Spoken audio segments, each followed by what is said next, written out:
राधा माधव कुंज बिहारी।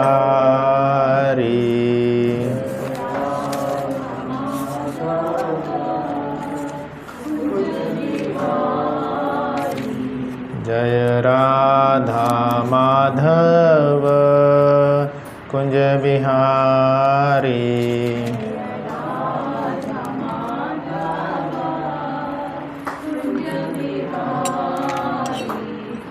जय गोपीजन वल्लभ गिरिवरधारी।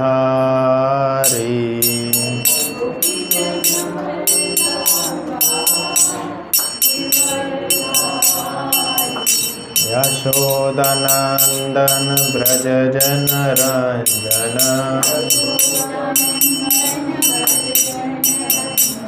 यशोदानंदन ब्रज जन रंजन।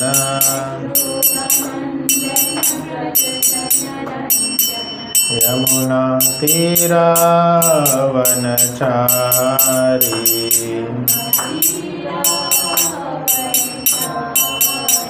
यमुना तीरावनचारी।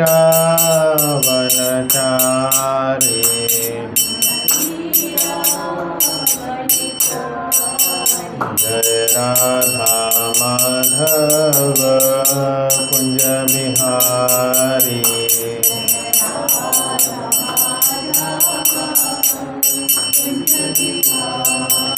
हरे कृष्ण कृष्ण कृष्ण हरे हरे, हरे राम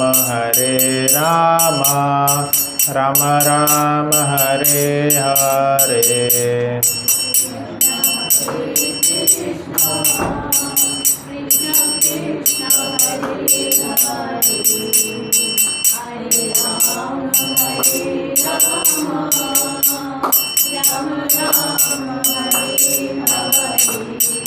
हरे कृष्ण कृष्ण कृष्ण हरे हरे, हरे राम राम राम हरे हरे।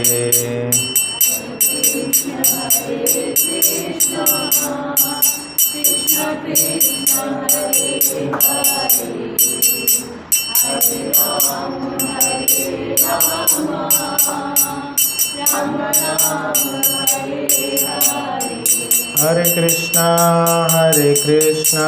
कृष्ण कृष्ण हरे हरे, हरे राम राम राम हरे हरे। हरे कृष्णा कृष्ण हरे हरे, हरे राम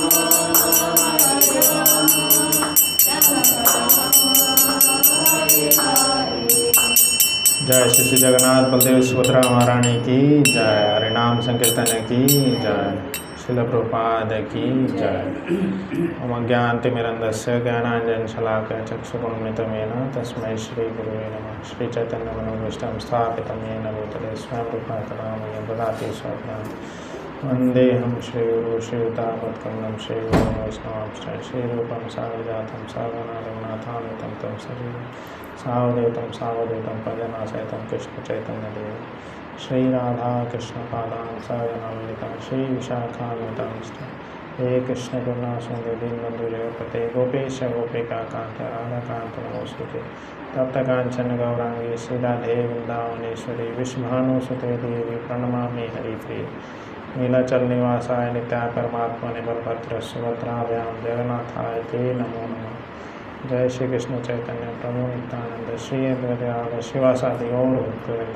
हरे कृष्ण कृष्ण कृष्ण हरे हरे, हरे राम राम राम हरे हरे। हरे कृष्ण। आप सभी का आज की कथा में स्वागत है। आज बहुत ही सुंदर विषय और सुंदर अध्याय हम चर्चा करेंगे।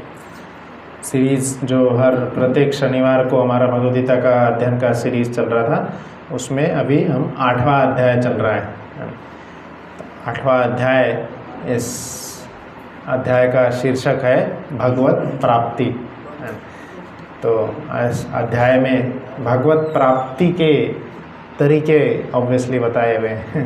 जब अध्याय का शीर्षक है भगवत प्राप्ति, उसी के तरीके बताए हुए हैं। और भगवत प्राप्ति के साथ ही में इस अध्याय में यह भी बताया है कि प्रत्येक जीवन का, प्रत्येक मनुष्य जीवन का लक्ष्य क्या होना चाहिए। पिछले क्लास में हमने डेथ का डेफिनेशन देखे थे, तो किसी को याद है डेथ का डेफिनेशन? तो डेथ का जो हमने डेफिनेशन देखे थे वह क्या था? एक ट्रांसफॉर्मेशन, बस, है ना। तो उसका लॉ भी हम पढ़ेंगे। तो ट्रांसफॉर्मेशन के बारे में चर्चा होती है।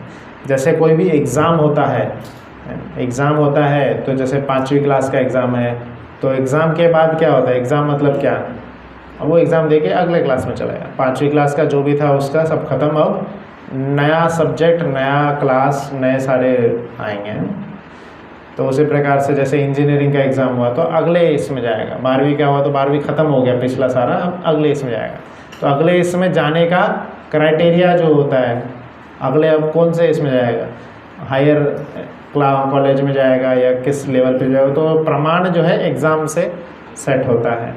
तो वही एग्ज़ाम को ही, और ये मनुष्य जीवन जो है, मनुष्य जीवन का जो एग्ज़ाम है वो उसको परिभाषा जो दिया गया है वो है मृत्यु। तो हालांकि सुनने में बहुत डरावनी है ना, बट थियोरेटिकल एंगल से, एटलीस्ट थियोरेटिकल प्रैक्टिकल एंगल से तो सबको डरावनी और सबके लिए भयावह लगती है, क्योंकि आसक्ति बहुत ज़्यादा होते चली जाती है। तो एटलीस्ट हमें थियोरेटिकली समझ जाना चाहिए कि क्या है। बाद में प्रैक्टिकल अनुभव करते करते तो पूरा जीवन गुजर जाता है उससे। तो थियोरेटिकली हमें जानना चाहिए मृत्यु का जो डेफिनेशन है, थियोरेटिकल डेफिनेशन क्या है। यह शरीर का, अब ये मनुष्य शरीर क्या था? एक हमारे लिए परीक्षा जैसी थी, उसका अंतिम परीक्षा, फाइनल एग्ज़ाम जो होता है, यही मृत्यु है।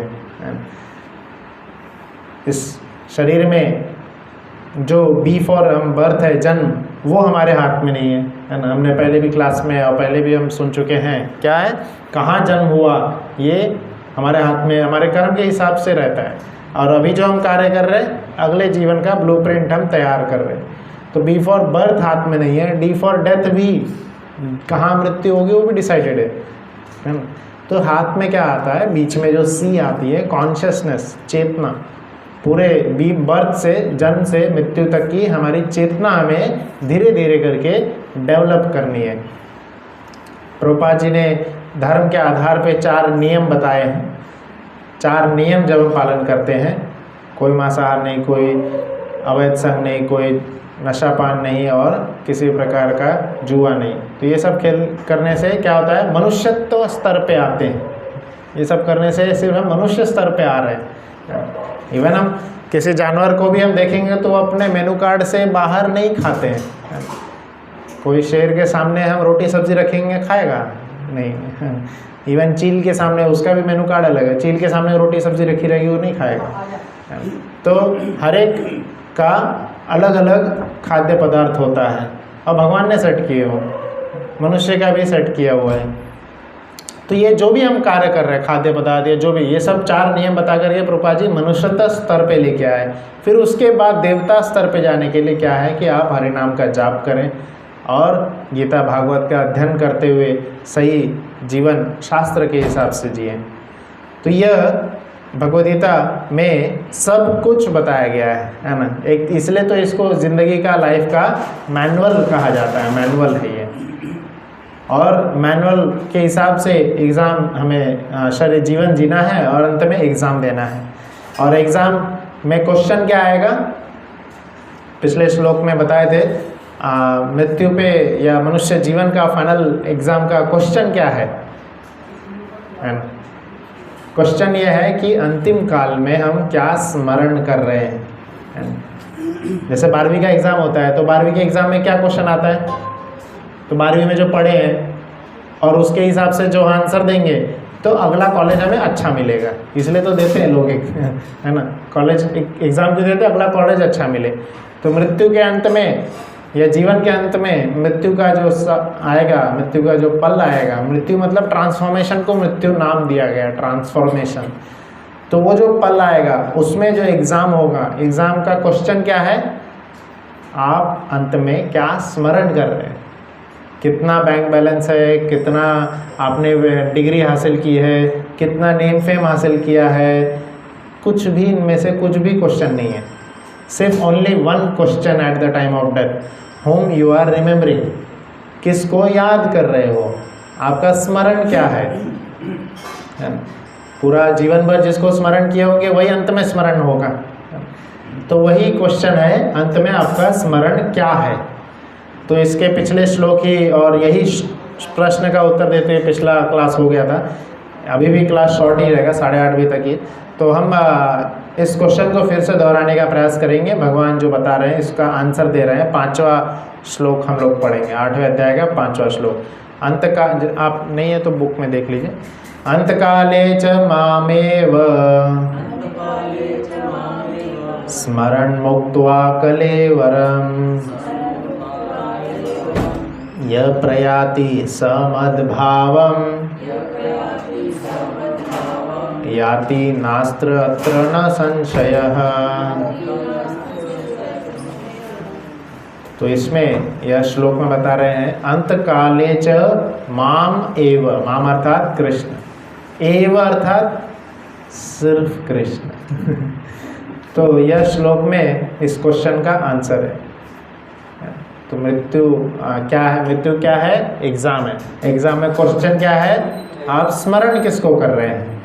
तो स्मरण किसको करेंगे, तो कृष्ण बता रहे हैं। कृष्ण कैसे हैं कि बेस्ट आंसर, ये जो 5वां श्लोक है इसमें इस क्वेश्चन का सबसे उत्तम आंसर क्या होगा। जय श्री जगन्नाथ बलदेव सुभद्रा महारानी की जय। तो उत्तम आंसर क्या होगा, ये 5वें श्लोक में है। तो क्या है इसका आंसर, अंत काले च माम एव, सिर्फ और सिर्फ। जैसे क्वेश्चन का एक ही आंसर होता है ना, दूसरा आंसर क्या होगा, टू द मार्क नहीं होगा। आंसर है तो उसका जितना आपने लिखे होंगे उसका उतना मार्क्स मिलेगा, है ना। जैसे आप में से कोई प्रोफेसर होंगे, टीचर होंगे, तो क्या करते हैं, स्टूडेंट लिख देता है आंसर, अब उसमें से वो कुछ इंपॉर्टेंट वो वर्ड देखते हैं, हाँ वो वर्ड लिख दिया मतलब हाँ इसको आता है, चलो इसको मार्क्स दे दो। आता है वो वर्ड, इंपॉर्टेंट वर्ड कुछ ऐसे होते हैं।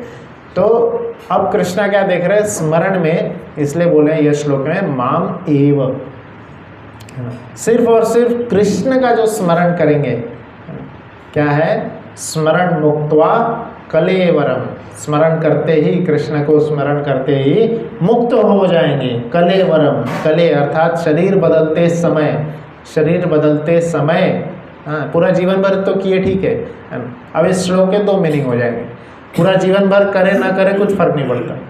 क्वेश्चन क्या है, एंड में आखिरी वाला आखिरी वाला।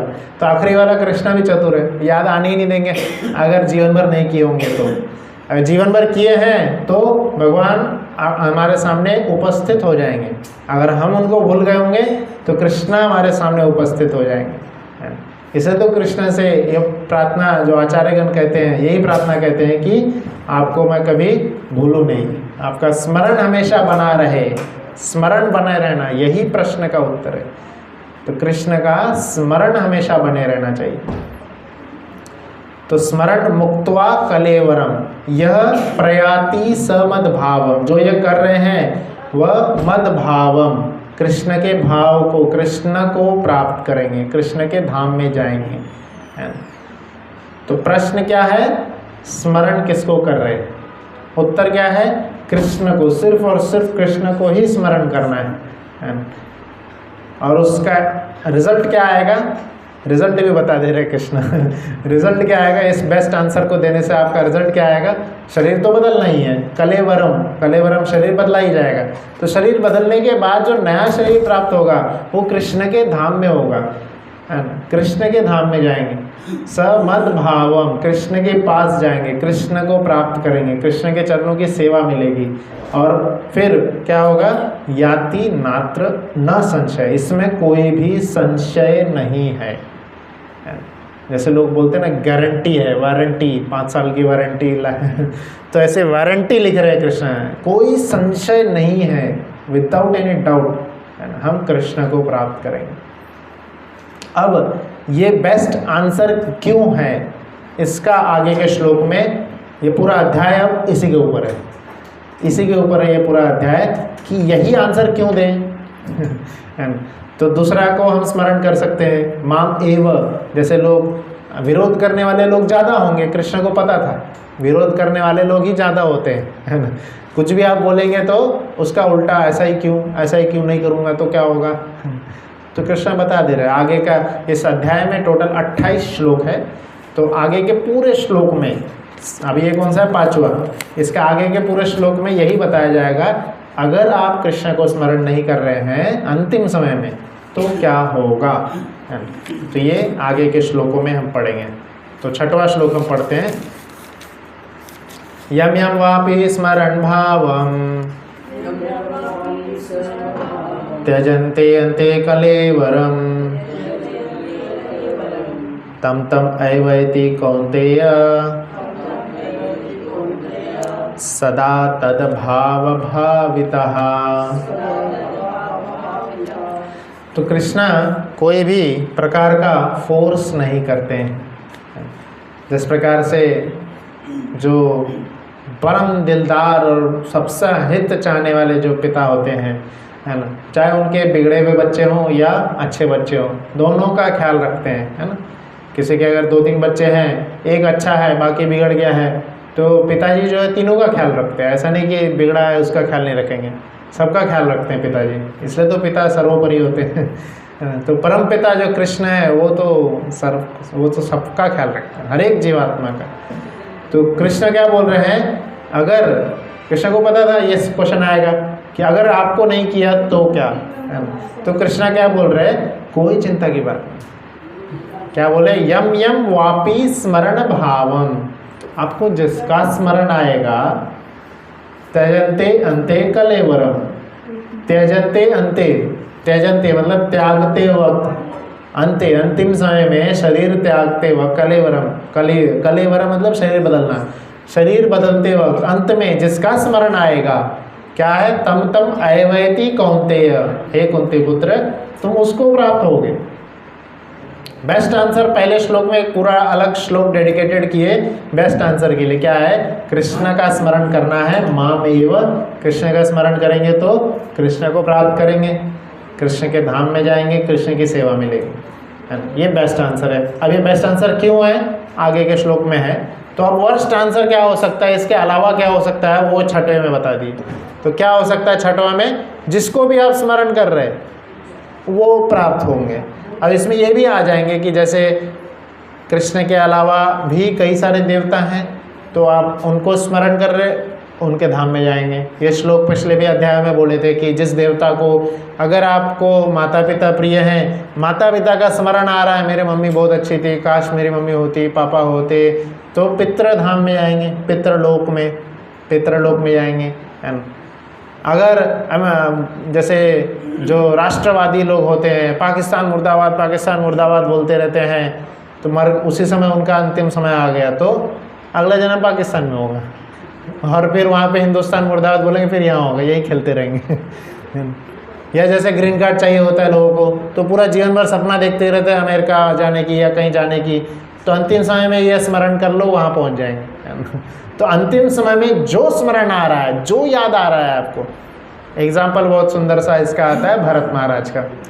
भरत महाराज पूरा जीवन भर भक्ति किए, है ना, अंतिम में फॉर्मूला भूल गए थे, यार जीवन भर नहीं भी करता चलता, अंत में करना था। तो अंतिम में क्या हो गया, उन्होंने हिरण का स्मरण कर लिए, तो अगला शरीर क्या, हिरण का मिल गया। अगला शरीर क्या मिलेगा, क्योंकि 12वीं पास करते हुए हम क्या सोचते रहते हैं, यार मुझे अच्छा कॉलेज मिल जाए, अच्छे कॉलेज में जाऊँ, अच्छे कॉलेज में, मतलब आगे का सोच रहे ना, हमेशा आगे का सोच। जॉब करते हो क्या सोच रहे, अच्छा जॉब मिल जाए। हम घर बदलते हैं, घर बदलते हो क्या सोच रहे हैं, अच्छा घर मिले, हमेशा आगे का सोच रहे होते हैं। तो शरीर त्यागते वक्त भी अगला शरीर क्या मिलेगा ये सोचना चाहिए। ये शरीर तो मिल गया, ठीक है, गाजियाबाद में इस जगह पे ये शरीर मिला हुआ है, अभी अगला ये पूरा जीवन जितना भी है होगा यहीं पे होगा, है ना। अब अगला शरीर के बारे में सोचना है, अगला शरीर क्या होगा, वो अगला शरीर कैसे प्राप्त होगा, अंतिम समय में जो स्मरण आया, या कोई स्त्री पुरुष को प्रति आसक्त है, अपने हस्बैंड के, अपने पिता के, अपने पति के, जो तो उनको प्रति आसक्त है, तो अगला शरीर उसको पुरुष का मिलेगा। या पुरुष को स्त्री के प्रति आसक्त है, मेरी बीवी, मेरी बहन, बच्चे जो है, तो कैसा है कि उसको स्त्री का शरीर प्राप्त होगा, है ना। तो शरीर बदलने का ये फॉर्मूला बताया गया, मृत्यु का जो अंतिम में, तो शरीर, अगला शरीर क्या प्राप्त होगा, क्या प्राप्त होगा। या घर से आसक्त हो गई तो उस घर में आएंगे, पर मनुष्य बन के नहीं। और ये बहुत सारे कीट पतंग रहते हैं, कीट पतंग और छिपकली और कीड़े मकोड़े, चूहा, बिल्ली सब आते हैं। तो घर में, घर से आसक्ति रह गई तो ऐसे योनि में प्राप्त होगा जो उसी घर में रहे। तो ऐसे कई सारे, पिछले क्लास में एक कैलाश का स्टोरी सुनाए थे, है ना। तो भरत महाराज का शास्त्र में उदाहरण आता है, अंतिम समय में उनको हिरण का स्मरण आ गया, हिरण के ही स्मरण में डूबे रहे, मेरा हिरण, मेरा हिरण। तो हिरण का शरीर प्राप्त हुआ। अब हिरण के शरीर में कृपा क्या हो गई भगवान की, कि उनको याद रह गई अपनी भक्ति, इतनी भक्ति किए थे। तो भगवान ने वैसे लाइफ, जैसे हम अगला शरीर बदल देते हैं, पिछला शरीर का कुछ भी याद नहीं रहता, न नाम, न काम, न धाम, कुछ भी नहीं। नाम क्या था आपका वो भी नहीं, काम क्या था वो भी नहीं, धाम कहाँ रहते थे वो भी नहीं, कुछ भी याद नहीं रहता, है ना। तो क्या, पर ये जो भरत महाराज थे बहुत भक्ति किए थे इन्होंने, तो कृष्णा उसका थोड़ा रिमेम्बरेंस दे दिए। तब वो हिरण के शरीर में क्या कर रहे हैं, सारी हिरण का समाज छोड़ करके, हिरण क्या करते हैं, नॉर्मल सुबह उठते जाते, घास चरते, वापस घर पे आते। तो वो सारा हिरण का समाज छोड़ करके साधु के जहाँ हिरण, उनका घर था, साधुओं का कुटिया जहाँ बनाए थे उन्होंने, वहाँ जाके चले गए थे, वहाँ चले गए थे। और वहाँ उस जीवन में भी तपस्या कर रहे हो, वो सूखी पत्ती खा रहे, नहीं मिला कुछ नहीं खा रहे, सिर्फ साधुओं का जो यज्ञ हो रहा था, हरिनाम हो रहा था, कथा हो रहा था, वो सुन रहे थे। अब साधु जो हैं, हिरण ही सही बट जानवर है, तो जानवर को अपने, उस समय नहीं था कि कुत्ते को भी रख रहे अंदर, बिल्ली को भी रख रहे, घर में किसी को भी रख रहे, तो उस समय किसी भी जानवर को प्रेमाइसेस बाहर बना देते थे, घर के बाहर बना देते थे, बाहर रहिए, घर के अंदर कोई नहीं, घर के अंदर सिर्फ गाय माता, गौ माता रखते। तो गाय माता के समान है, उनको रखा जाता, बाकी सारे जानवर एक अलग प्रेमाइसेस बना करके वहाँ रखते थे। तो हिरण आ जाती थी, जो साधुओं ने शरण दिए थे, प्रसाद दे देते थे, तो वहीं पे रहती थी। और वहीं पे उसने शरीर छोड़ी और अगला जीवन फिर प्राप्त हुआ मनुष्य का, है ना, फिर से मनुष्य का प्राप्त हुआ, क्योंकि उसने अब अगले जन्म में क्या स्मरण किया, साधुओं का। साधु क्या है, मनुष्य है, तो मनुष्य का शरीर फिर से प्राप्त हुआ शरीर। अब मनुष्य शरीर में फिर से स्मरण था, उनको पूरा स्मरण था कृष्ण की कृपा से, मैं भक्त था, फिर हिरण बना, फिर ये फॉर्मूला भी याद आता था उनको, अंत काले च मामेव। फिर जड़ भरत में उन्होंने एक ऐसे मनुष्य का रोल प्ले किए जो कि सब कुछ, सारे शास्त्र का ज्ञान होते हुए भी सब कुछ उल्टा काम करते थे, है ना। पिताजी बोलते थे टॉयलेट करने के बाद हाथ धो, वो हाथ धोने के बाद टॉयलेट करते थे। पिताजी बोलते थे खाना खाने के बाद हाथ धो, खाना पहले खा लेते थे, बाद में हाथ धोते थे, या उल्टा पहले धो लेते थे फिर खाते थे, सब कुछ उल्टा। मतलब समाज के लिए जो है वो एक तरह से डम्ब व्यक्ति बन गए थे, न कुछ सुनना, न कुछ देखना, कुछ नहीं। और उनके 4-5 भाई थे, तो पिताजी तक जब तक पिताजी रहे सबने अच्छे से ख्याल रखा। फिर बड़े भाई ने, इस डम्ब भाई है, उनका कुछ काम का नहीं, न कुछ न पढ़ता है कुछ नहीं, तो क्या कर दिया, उसको खेत में रखवाली के लिए दे दिए। बोले जाओ कुछ क्या करना है, खेत में ऐसे करके खड़े रहो, जो कौवा भगाने के लिए जो खड़े रहते हैं। और फिर बाद में ऐसी सब सेवा में लगाते रहे, उनको कुछ भी दे देते थे खाने को। पर भगवान की कृपा से उनका शरीर जो था हृष्ट पुष्ट था, वो एकदम अच्छा खासा शरीर। और फिर उसका क्या होता है, फिर एक जब खेत में थे ऐसा कर रहे थे तो डाकू उनको उठा के लेके चले जाते हैं, डाकू उनको मारने वाले होते हैं। तो भगवान के परम भक्त को मारने आ रहे थे, तो स्वयं काली देवी जो है, जिनको चढ़ाने वाले थे, वो आकर के सभी डाकुओं का खत्म कर देती है। ऐसा भरत महाराज का वर्णन आता। और फिर अंत में वो राजा रघुगण को पूरा जीवन भर उन्होंने कभी मुंह नहीं खोले, सिर्फ पिताजी के साथ बात थोड़ा देर स्टार्टिंग में बात किए थे, उनके गुजर जाने किसी के साथ बात नहीं किए थे पूरा जीवन भर। और अंत में राजा रघुगण को उन्होंने पात्र देखे थे कि हाँ ये सही व्यक्ति है, इसको ज्ञान देना चाहिए, क्योंकि वो जा भी रहे थे कहाँ, कथा सुनने जा रहे थे। तो इसको जो भरत महाराज से उनको पालकी धोने की सेवा दे दिए थे। तो पालकी धोते वक्त क्या हो गया था कि वो तो भक्त हैं, तो वो देख रहे थे कि चींटी है नीचे, कोई कीड़ा है, तो उसके ऊपर वो पैर नहीं रख रहे थे। पालकी जब अगर कोई उठा रहे हैं तो 3 व्यक्ति सही से चल रहा है, बट एक व्यक्ति चींटी देख करके थोड़ा इधर कूद जा रहा है, थोड़ा इधर जा रहा है, तो पालकी थोड़ा हिलेगी। तो उसी समय राजा रहुगण उस पर चिल्लाते हैं और फिर उनका अच्छे से बातचीत होता है, अच्छा वार्तालाप होता है कि उनको जड़ भरत सुनाते हैं कि क्या तुम राजा हो। जय श्री श्री जगन्नाथ बलदेव सुभद्रा महारानी की जय, श्री श्री राधा मदन मोहन गौर नेता लक्ष्मी नरसिंह की जय, शिला प्रभुपाद की जय। तो राजा जड़ भरत जो है राजा रहुगण को बोलते हैं, क्या तुम राजा हो, तुम राजा भरत के बारे में जानते हो? बोले हाँ सुना था, वो तो बहुत बड़े राजा थे। तो तुम तो एक देश के राजा हो, भरतमयी हो। ऐसे बोले नहीं, वो श्लोक में नहीं बोले हैं। तो पर उन्होंने बताया कि क्या उन्होंने यह बताया कि आज तुम राजा हो, कल क्या रहोगे, क्या ये भरोसा है ना। तो पूरा भागवत का जो ज्ञान है, बहुत लगभग 30 से 35 श्लोक है भागवत में, 5वें स्कंद में वर्णन आता है। तो उन श्लोकों में इसका पूरा ज्ञान दिया गया है। पर अर्थ यहाँ पे यह क्यों बता रहे थे, राजा भरत का इतना बड़ा एग्जाम्पल दिया गया है, क्यों? क्योंकि क्वेश्चन यह है अंत में, जीवन के अंत में किसको स्मरण कर रहे हैं। और बेस्ट आंसर यह है, अगर कृष्ण को स्मरण किए तो कृष्ण के धाम जाएंगे, कृष्ण को स्मरण नहीं किए तो जिसको स्मरण किए उसके धाम जाएंगे। हम सूर्य देव को स्मरण कर रहे हैं, सूर्य लोक जाएंगे, इंद्र देव को स्मरण कर रहे हैं, उनके धाम जाएंगे। सबका अलग अलग धाम है, उनके धाम में जाएंगे। प्रहलाद महाराज हिरण्यकशिपु को स्मरण कर, नरसिंह देव को स्मरण कर रहे, सबका धाम है, सब उन धाम में हम जाएंगे, है ना। तो यहाँ पे यही वर्णन आ रहा है। ये जो दूसरा आंसर है इस श्लोक में बताया गया है, 6वें श्लोक में, जिसको स्मरण कर रहे हैं अंतिम समय में, है ना, उस धाम को प्राप्त करेंगे। अब दोनों धाम में डिफरेंस क्या है ये बताया जाएगा। जैसे 12वीं में बच्चा, आपका लड़का आप लड़के को बोलते रहते होंगे बार बार, अच्छी पढ़ाई करो, अच्छी पढ़ाई करो, अच्छा कॉलेज मिलेगा। तो फ्रस्ट्रेट हो गया वो लड़का पूछेगा ना, क्यों करूँ अच्छी पढ़ाई, मैं घटिया कॉलेज में चले जाऊँगा, मेरी लाइफ है ना। लोग ऐसे बोलते हैं बच्चे, आजकल तो बहुत उल्टा जवाब देते, तो बोलते मैं घटिया कॉलेज में चले जाऊँ, फ़र्क क्या पड़ेगा, अच्छे कॉलेज में और घटिया कॉलेज में फ़र्क क्या है ना।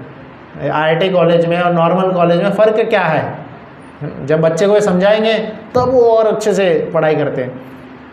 मैं इवन अच्छे ऐसे विद्यार्थियों को, ऐसे लोगों को जानता हूँ जो कि उनको IIT मिलेगी, बट कौन सा IIT मिला, IIT अगरतला त्रिपुरा वाला, हाँ, तो छोड़ दिया उन्होंने, IIT नहीं ली, 1 साल ड्रॉप लेकर के और तैयारी करके IIT दिल्ली में लिए फिर, है ना। तो ये वो बच्चे हैं जो कि जानते हैं कॉलेज का फ़र्क, किस कॉलेज में मिलने से क्या होगा, उस कॉलेज का रेपुटेशन क्या है, उस कॉलेज में नंबर मार्क्स आना, उस कॉलेज में पढ़ाई करने की वैल्यू क्या है ना। पर कुछ ऐसे भी विद्यार्थी होते हैं जिनको कुछ फ़र्क नहीं पड़ता, कोई भी कॉलेज मिले, है ना। तो अब आगे के श्लोक में कृष्ण यह बताएंगे, पहले क्या बोले, कृष्ण का स्मरण करोगे कृष्ण के धाम, जिसका स्मरण करोगे उसके धाम। तो अब ये दोनों धाम में फ़र्क क्या है, क्या डिफरेंस है, वो 7वें श्लोक से लेके पूरा 28वें श्लोक तक इसी का चर्चा है। 7वें श्लोक में देखिए, तस्मात् सर्वेषु कालेषु माम अनुस्मरं युध्य च मयि अर्पिता मनोर्बुद्धि माम अवश्यस्य संशयम असंशयम। तो यहाँ पे इस श्लोक में बता रहे हैं कृष्ण की, अब यहाँ पे अर्जुन के मनस्थिति को थोड़ा पढ़ लेते हैं। ये पूरे अब सेक्शन वाइज चलेगा यहाँ पे, है ना। पहले अब अर्जुन की मनस्थिति आ गई, अर्जुन किस फिराक में थे जब यहाँ ये भगवद गीता की जो चर्चा शुरू हुई। अर्जुन का मुख्य मनस्थिति क्या थी, मुझे युद्ध नहीं करना है, मैं सब छोड़ के घर जा रहा हूँ, मैं जंगल में चले जाऊँगा और भक्ति करूँगा, ये जो राज्यपाट है मुझे नहीं करना है, दे दो किसी को भी, है ना। पर कृष्ण बोल रहे थे नहीं, आप धार्मिक राजा हैं, आपके हाथ में ही यह सत्ता आनी चाहिए, इसलिए यह धर्म का युद्ध है ना। पहला श्लोक में यही बोले थे, धर्म क्षेत्रे कुरुक्षेत्रे माम एवा, तो धर्म क्षेत्र का युद्ध है, धर्म। तो धर्म स्थापित करने के लिए अर्जुन को रखा जा रहा था, युधिष्ठिर को रखा जा रहा था। पर अर्जुन के मन में हमेशा बार बार सवाल आ रहा था कि मैं युद्ध क्यों करना है, इतना पाप क्यों लेना है। तो अब इस श्लोक में कृष्ण क्या बोल दिए कि अंतिम समय में जिसका स्मरण होगा उसके धाम को प्राप्त करेंगे। तो अर्जुन को सबसे पहला डर यही लगा युद्ध करते करते मैं मर गया तो, और कुछ और स्मरण आ गया तो गया मैं फिर फालतू में, किसी काम का नहीं, है ना। तो कृष्णा यहाँ पे उसको ही समझ लिए सबसे पहले, तो सबसे पहले वो क्लियर करेंगे, है ना। जैसे भगवद्गीता देते ही हैं किसी को तो लोग क्या बोलते हैं, नहीं नहीं हम सन्यासी बन जाएंगे, हम भगवद्गीता नहीं पढ़ना, भगवद्गीता साधु बना देता, नहीं, है ना। तो सबसे पहला डाउट यहाँ पे क्लियर किया जा रहा है, यह ज्ञान किसके लिए है। क्या यह पढ़ने से सन्यासी बन जाते हैं या साधु बन जाते हैं, नहीं। तो यह ज्ञान नॉर्मल व्यक्ति के लिए है, जो गृहस्थी है, सबके लिए है यह ज्ञान। तो क्या बोल रहे हैं इस श्लोक में, तस्मात् सर्वेषु कालेषु। तो यहाँ पे कृष्ण वो डाउट क्लियर कर रहे हैं कि अगर कोई पूछ रहा है मुझे अगर अंतिम समय में स्मरण करना है तो पूरे जीवन भर मजे मारता हूँ मैं, है ना, अलग अलग क्लब में जाता हूँ, पार्टी करता हूँ, पूरे जीवन भर मैं ऐश करता हूँ, सारे गलत काम करता हूँ, अंतिम में मैं पूरे घर में भगवान का फोटो लगा के रखता हूँ, अंतिम में घर में मरूंगा ना, देख लूँगा कोई फोटो कुछ तो हो जाएगा, अंतिम का ही जुगाड़ करना है ना।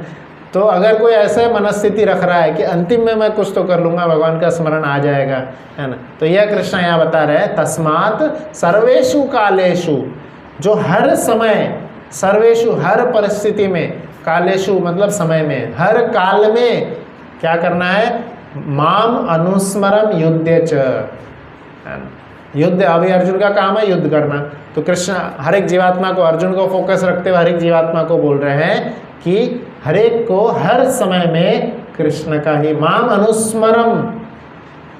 इस श्लोक में भी क्या बोले, माम वर्ड लगा दिए, अनुस्मरम बोल सकते थे बट माम लगा दिए, अनुस्मरम, क्योंकि कृष्ण बार बार बार बार कई सारे श्लोक में फोकस कर रहे हैं, सिर्फ और सिर्फ और सिर्फ कृष्ण का ही स्मरण होना चाहिए, कुछ और नहीं चलेगा। वो हिटिंग द बुल्स आए है ना, तो बुल्स आए पे एकदम हिट करेंगे तो ही मार्क्स आता है, एक रिंग थोड़ा बाहर भी हिट किए तो मार्क्स डिडक्ट हो जाता है ज़ीरो हो जाता है ना। शूटिंग रेंज चैंपियनशिप में आप देखेंगे एकदम सेंटर पे हिट करने वाला ही जीतता है, बाकी इधर उधर हिट किए तो ठीक है मिल जाएगा मार्क्स, बट वो एकदम टॉपर वाला मार्क्स नहीं मिलेगा। तो हर श्लोक में, हर 2-3 श्लोक के बाद बोलेंगे कृष्ण माम अनुस्मरम, सिर्फ मुझे ही स्मरण करना है, सिर्फ मुझे ही याद करना है। तो यह श्लोक में भी बता रहे आप हर काल में, हर परिस्थिति में जो भी आप काम कर रहे हैं, काम करते हुए याद करना है। ऐसा नहीं है कि काम छोड़ देना है और याद करना है, नहीं, काम करते हुए याद करना है।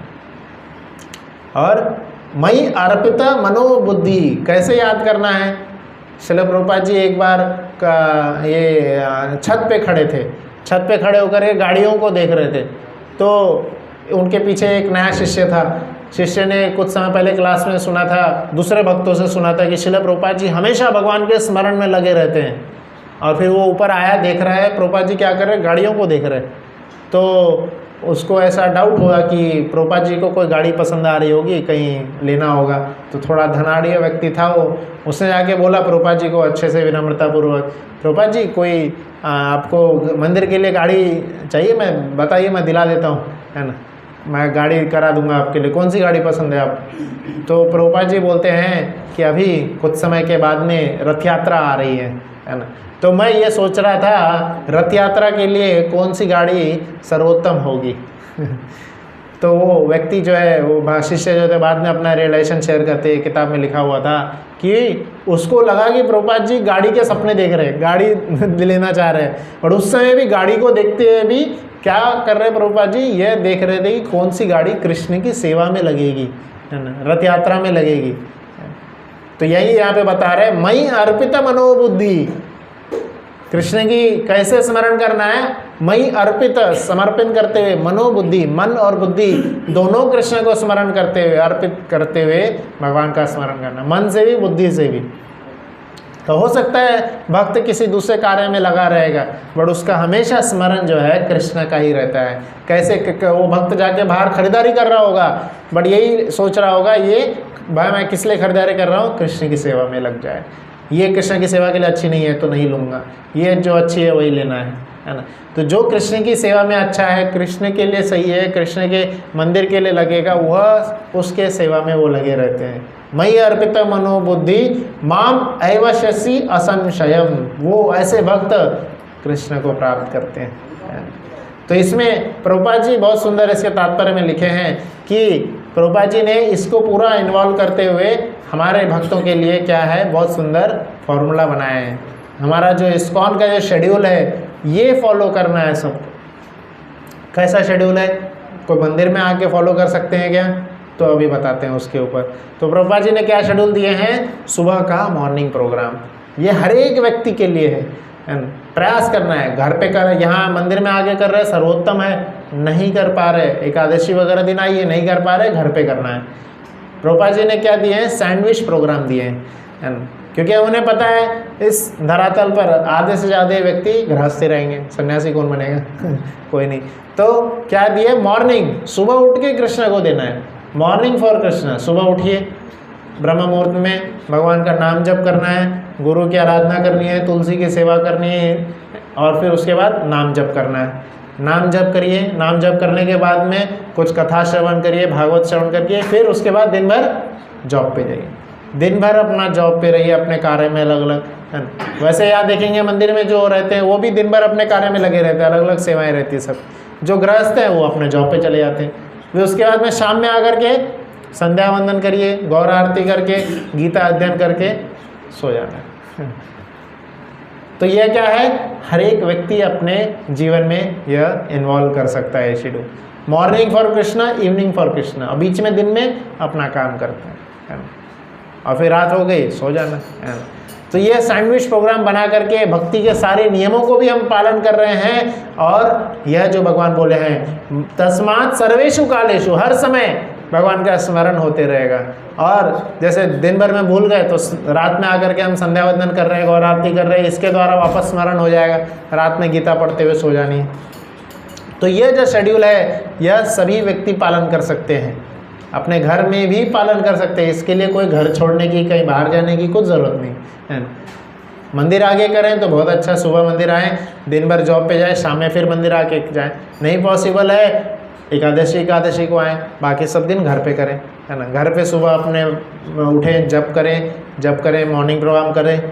हमारे आजकल तो सोशल मीडिया के ज़रिए सब कुछ यूट्यूब पे लाइव आता है, चाहे वृंदावन मंदिर का करना है, मायापुर मंदिर का करना है, दिल्ली मंदिर का करना है, मुंबई मंदिर का करना है, हर मंदिर का सुबह का मॉर्निंग प्रोग्राम, मंगल आरती, शाम की आरती, सब आ जाता है, लाइव आता है ना? तो ये क्या है, हमें प्रयास करना है कि माम अनुस्मरम हर काल में। कृष्ण अर्जुन यहाँ पे युद्ध कर रहे, तो क्या बोले, युद्ध करते हुए स्मरण करना है कृष्ण का, अपने कार्य को छोड़ना नहीं है। कहीं भगवद गीता में नहीं लिखा है कि अपने कार्य को छोड़ देना है, तो अपने कार्य को करते हुए माम अनुस्मरम, कृष्ण का सिर्फ क्या है, स्मरण बने रहना चाहिए। अगले श्लोक में देखेंगे, अभ्यास योग युक्तेन चेतसा न अन्यगामिना परम पुरुषम दिव्यम याति पार्थ न अनुचिंतयम्। तो इस श्लोक में सीधा प्रश्न का उत्तर दिया जा रहा है, हे कृष्ण, जैसे पिछले श्लोक में क्या बोले, हमेशा स्मरण करो, तस्मात् सर्वेषु कालेषु, सभी काल में, सुबह शाम दिन रात, हमेशा कृष्ण का स्मरण बने रहना चाहिए। तो ऑब्वियसली प्रश्न क्या आएगा कि कैसे? आज तक तो हम नेटफ्लिक्स देख रहे हैं, अमेज़ॉन देख रहे हैं, इधर उधर देख रहे हैं, घर पे घूम रहे हैं, घर गृहस्थी की कहानी चल रही है, तो यह सब स्मरण छोड़कर कृष्ण का स्मरण कैसे होगा? नहीं पॉसिबल है, हमसे नहीं हो पाता है, हमारे पास समय नहीं है। तो कृष्ण क्या बोल रहे हैं, ठीक है, मैं जानता हूँ आपको नहीं हो पाएगा, पर प्रैक्टिस करो, अभ्यास अभ्यास अभ्यास अभ्यास। अभ्यास करने से क्या होता है, वो श्लोक भी है ना, करत करत अभ्यास ते जड़मती हो सुजान, है ना? रस्सी आवत जात थे सिल पर परत निशान, रस्सी के आने जाने से एक पत्थर में निशान पड़ जाता है। तो रोज रोज रोज रोज प्रैक्टिस करके हमें स्मरण करना है। प्रैक्टिस करके स्मरण करने से क्या होगा, अभ्यास योग युक्तेन चेतसा न अन्यगामिना। क्या प्रैक्टिस करनी है, चेतसा, हमारी चेतना। मैंने स्टार्टिंग में बताया जन्म हमारे हाथ में नहीं है, मृत्यु भी हाथ में नहीं है। क्या है, सी फॉर चेतना।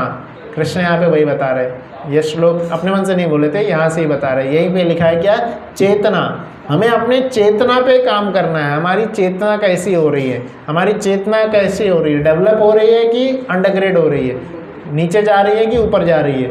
चेतसा क्या कृष्ण बोल रहे हैं, न अन्य गामिनः, इधर उधर नहीं जानी चाहिए, जाएगी इधर उधर जाएगी। इसलिए पहले क्या बोलते, अभ्यास योग युक्तेन, प्रयास करना है, पूरा जीवन भर हमें अभ्यास करते रहना है कि हमारी चेतना इधर उधर न अन्य गामिनः, कृष्ण के स्मरण के अलावा हमारी चेतना इधर उधर न जाए। ये क्या करना होगा, अभ्यास करना होगा। और कृष्ण क्या बोल रहे हैं, ऐसा गारंटी दे रहे हैं कि आपका चेतना एक जगह पे फिक्स हो ही जाएगा, नहीं होगा। अंतिम समय तक चेतना भटक सकती है ना, भरत महाराज का एग्जाम्पल है। तो अंतिम समय तक हमें क्या करना है, प्रयास करते रहना है। और सबसे उत्तम तरीका आचार्यगण इसके तात्पर्य बताते हैं कि भक्तों के संग में रहने से हमारी चेतना ज़्यादा अच्छे से भगवान के चरणों में लगी रहेगी। अगर कोई बोले भगवान के चरणों में चेतना लगानी है तो हम चले जाते हैं वृंदावन धाम, अलग से कुटिया बना लेंगे, वहाँ भी कोई ना तो कोई हम डाइवर्ट हो जाएंगे। डाइवर्ट होने के 110% चांसेस हैं, डाइवर्ट हो ही जाएंगे। नहीं होंगे डाइवर्ट तो इंद्र भगवान भेजेंगे डाइवर्ट करने के लिए। तो कुछ ना तो कुछ डाइवर्शन भेजा ही जाएगा, है ना, टेस्ट किया ही जाएगा।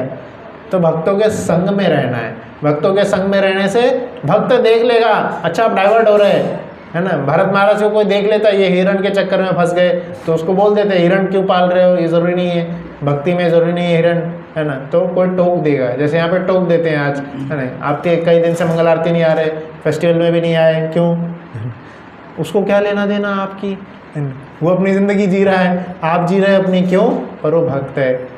भक्त सभी के लिए भला सोचता है, सबके लिए सोचता है कि सब कहाँ जाएं, भगवान के धाम जाएं। इसलिए सबकी चेतना भगवान के धाम में, भगवान में लगे रहे। इसलिए सब भक्त लोग अब पूरे सबको अपना परिवार मानते हैं, पूछते हैं क्यों नहीं आए मंदिर, है ना। लगे रहिए, भक्ति में लगे रहना है ना। न अन्य गामिनः, हमारे जीवन भर का प्रयास क्या होना चाहिए, चेतना कहीं और न जाए। परम पुरुषम दिव्यम, कहाँ रहनी चाहिए चेतना, वो भी बता रहे। परम पुरुष वह कृष्ण के पास ही रहनी चाहिए। दिव्यम याति पार्थ न अनुचिंतयम, उनका चिंतन निरंतर रूप से कृष्ण का चिंतन लगे रहना चाहिए, करते रहना चाहिए। और वो चिंतन की बात आ रही है, पूरी प्रश्न अभी चिंतन पे आया है।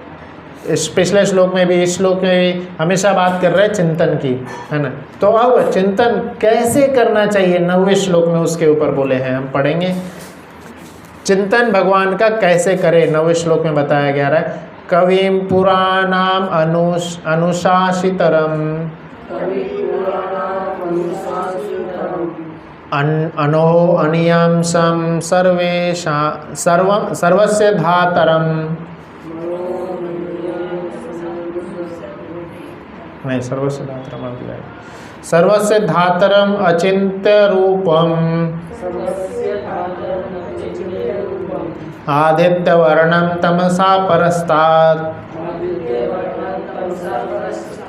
तो अब कृष्ण का चिंतन नहीं हो रहा है, स्मरण नहीं हो रहा है, तो यहाँ 9वें श्लोक में कृष्ण का गुणगान किए हैं, कृष्ण का गुणों के बारे में बताए हैं। तो कई गुण हैं यहाँ पे, टोटल 9 गुण हैं 9वें श्लोक में। 8वां अध्याय का 9वां श्लोक 9 गुण बताए हैं। तो क्या क्या 9 गुण है। पहला गुण क्या बताया है, कविम। पहला श्लोक में पहला लाइन क्या है, वह पहला शब्द है कविम। तो क्या है, कविम का अर्थ आता है जो सब कुछ जानते हैं। तो कृष्णा सब कुछ जानते हैं, इसलिए उनका स्मरण करना चाहिए। हमारा भूत भविष्य वर्तमान सब जानते हैं भगवान, है ना। इसलिए लोग पूछते हैं ना कि जब सब कुछ डिसाइडेड है तो हम पूरा जीवन भर खेलते रहते हैं, अंतिम में स्मरण कर लेंगे, है ना।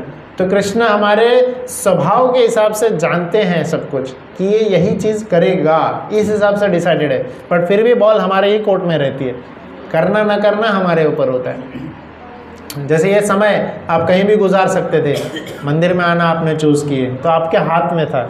हमेशा क्या करना है नहीं करना है हमारे हाथ में होता है, इट्स ऑलवेज आवर चॉइस। तो पर कृष्ण हमारा सबको जानते हैं, ये बंदा यही करेगा। तो कवीम है कृष्ण, सब जानते हैं। और क्या है कृष्ण, पुराणाम, सबसे पुराने हैं, ओल्डेस्ट है कृष्ण, शास्त्र में वर्णित है, सबसे पुराने हैं, आदि पुरुष हैं भगवान। और फिर दूसरा लिखा है अनुशासितरम, मतलब सब पे अनुशासन है कृष्ण का, कृष्ण ही सब पे अनुशासन करते हैं, बॉस है ना, सबके CEO बॉस कृष्ण ही है, सबके ऑथराइजर जो है कृष्ण है। और अगला है अनो अनियाम साम, तो कृष्ण कौन है? स्मॉलर देन द स्मॉलेस्ट, सबसे छोटे हैं, मतलब इसका अर्थ है कृष्ण का हर एक जीवात्मा से संबंध है, चाहे वो छोटे से छोटा वायरस हो जो बहुत छोटा दिखने वाला, तो उसमें भी आत्मा ही है, आत्मा है तो आत्मा के बगल में परमात्मा, हर एक शरीर में भगवान रहते हैं, तो भगवान का हर एक जीवात्मा से संबंध है, सभी को, सभी के परम मित्र है, सभी से जुड़े हुए हैं। और लिखे हैं सर्वस्य धातरम, तो इसका अर्थ है मेंटेनर ऑफ एवरीथिंग, सब कुछ कृष्ण ही संभालते हैं, सब कुछ कृष्ण की कृपा से ही संभला हुआ है। अचिंत्य, भगवान की शक्ति, भगवान का रूप नाम सब अचिंत्य, हमारी चिंता के, हमारे चिंतन के परे है। रूपम, सुंदर रूप है भगवान का। आदित्य वर्णम, भगवान का सूर्य के समान, हम सूर्य के ज़्यादा हमारी कोई बुद्धि है ही नहीं, तो सूर्य के समान तेज है, पर जानते हैं शास्त्र में आगे बताएंगे कि सूर्य तो भगवान की आँखें ही है, सूर्य से भी ज़्यादा तेज है। दूसरा 9वां गुण जो बताए तमसा परस्तात्, तमसा अर्थात तामसिक जो जगत है उसके परे हैं कृष्ण, है ना, दिव्य है कृष्ण। फिर 10वें श्लोक में षट चक्र योगा के बारे में कृष्ण बता रहे हैं। अगर कृष्ण पे ध्यान करना मुश्किल हो रहा है तो एक योगा की पद्धति कृष्ण बताए हैं कि यह करके कृष्ण पे ध्यान किया जा सकता है। 10वें और 11वें और 12वें श्लोक में बताया गया है। तो 10वां श्लोक पढ़ेंगे। प्रयाण काले मनसा चले न भक्त्या युक्तो योग बलेन चैव भ्रुवो मध्ये प्राण मध्ये संयुक सतरम परम पुरुष माप्यति दिव्यम। तो यहाँ पे बता रहे प्रयाण काले मनसा चलेन, प्रयाण काले अंतिम समय में जब आपका मन इधर उधर भटकेगा तो युक्तो योग बलेन चैव, योग से साधना करते हुए बल से बुद्धि मेरे में लाना है, मन भटकेगा इधर उधर, बल पूर्वक योग से लाना है। कैसे? भ्रुवो मध्य, दो जो भुएं हैं उनके मध्य में प्राण में वश्य सम्यक स तम परम पुरुषम आप्यति दिव्यम। तो यहाँ पे भ्रुकोटि ऐसे जो हम जो साधना करने बैठेंगे तो बैठ करके भ्रुवों के भावों के मध्य में भगवान का स्मरण करते हुए रहना चाहिए। अब ये ऐसा क्यों बोले यहाँ पे सेंटर पॉइंट पे? क्योंकि भावों के मध्य में आप प्रैक्टिस करें ऐसे बीच में देखने का, तो कैसा होता है कि यह प्रोसेस क्यों बता रहे हैं? अगर ध्यान करते वक्त हम आँख खोल करके ध्यान करते हैं, पूरा आँख खुला हुआ है, सब जगह देख रहे, तो ध्यान भटकेगा। आँख बंद करके ध्यान करेंगे तो सो जाएंगे। तो इसलिए क्या बोल रहे हैं? भ्रुवो मध्य, बीच में देखो। तो बीच में देखने से क्या होता है? आँख आधी खुली होती है, आधी बंद होती है। तो इससे क्या होगा कि हम ज़्यादा कॉन्सेंट्रेट करें। दोनों चांस जो है सोने का या भटकने का, वो सब हट करके भगवान के ऊपर पूर्ण रूप से केंद्रित रहेंगे। 11वें श्लोक में बताए हैं, 11वें श्लोक में कि इसको करने का तरीका क्या है, कैसे कर सकते हैं। तो कुछ कुछ चीज़ें करनी होगी। जैसे क्या बता रहे कि हमें ब्रह्मचर्य व्रत का पालन करना होगा, है ना। ब्रह्मचर्य व्रत का पालन करने से ही जो है योग, हमारी योग साधना शक्ति बढ़ती है। जैसे ही हम इस व्रत को तोड़ते हैं तो साधना शक्ति हमारी जो होती है कम हो जाती है। फिर त्याग की भावना लानी होगी। त्याग की भावना से क्या होता है कि जो छोटी मोटी चीज़ों से हमारी आसक्ति है, जिसके कारण मन वापस उन चीज़ों में चला जा रहा है ना। जैसे आप ध्यान करने बैठे, अचानक ही किचन में बहुत सुंदर कुकिंग का स्मेल आ गया, हो गया ध्यान वहीं में भंग हो गया, है ना, हो गया। वो खाने की इच्छा आ जाएगी क्योंकि वो खाद्य पदार्थ से आसक्ति है। तो इसलिए क्या है? आसक्ति त्यागनी होगी। इसलिए रिनंसिएशन पहले बताया गया है। तो विशंति यद्यतय वीतरागः, और उसके बाद में बोल रहे नॉलेज ऑफ वेदास, वेद शास्त्र को जानना होगा, समझना है। और अंत में भगवान का स्मरण करना होगा। और इसके इसी 11वें श्लोक के दूसरे लाइन में बता रहे हैं, यदि अंछन्ति ब्रह्मचर्यम चरंती चरंती तत्ते पदम संग्रहेन प्रवक्ष्यः। तो इससे क्या होगा, संग्रहेनम, तो क्या होगा कि भगवान के धाम में जाने का ये सरल तरीका है कि हम इन सब चीज़ों का सेलिबसी और भगवान के नाम का स्मरण ये करेंगे। फिर 12वें अध्याय में 12वें श्लोक में बता रहे हैं षट चक्र योगा का और ज़्यादा गहराई में 12वें श्लोक में बताया गया है।